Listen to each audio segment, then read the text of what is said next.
yoga is a practice that many of us do, and like many other mind body practices or psychosomatic healing methods, there's some things to be aware of if you've never done it before. And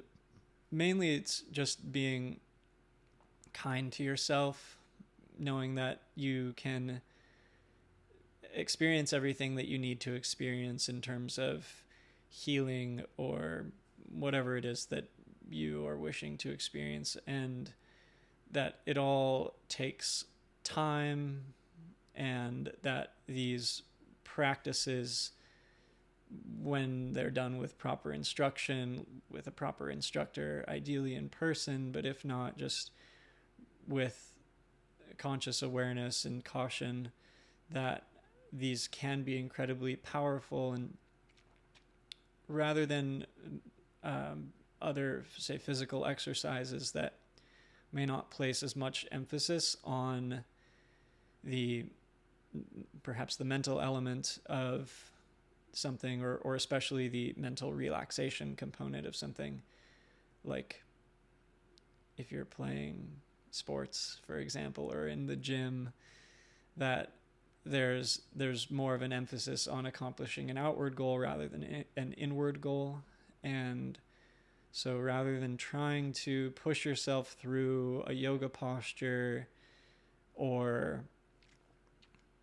just like doing some kind of intense forceful breathing exercise or something like that, that allowing yourself to slow down and be with yourself where you're at, and to let the breath be the guide for relaxation, and let your awareness or your ability to consciously focus on all of the interconnected points within the body be more of the metric, if you will, and perhaps the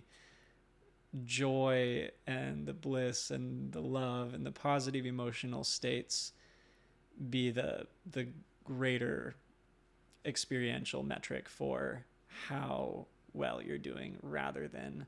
I'm doing this yoga posture perfectly or anything like that. And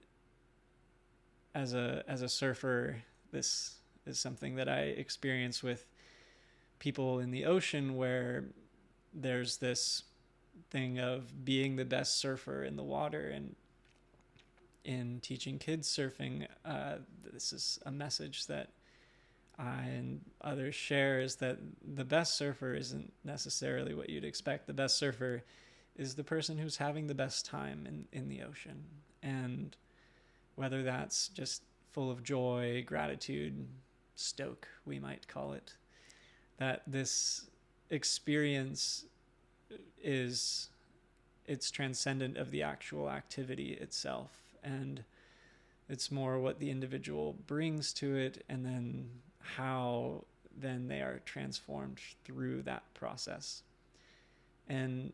so again, with yoga just being an example of a mind-body practice where we're connecting our energy, our emotions, our feeling states, and our thoughts to our body, so that they are linked up, that we are embodying those states, and we are then releasing them or expressing them through breath, through physical movement, and moving through our thoughts, feelings, emotions with the movements of the body, or with the movements internally of our energy through our breath, or something more subtle in the stillness of a meditative practice. And this process brings us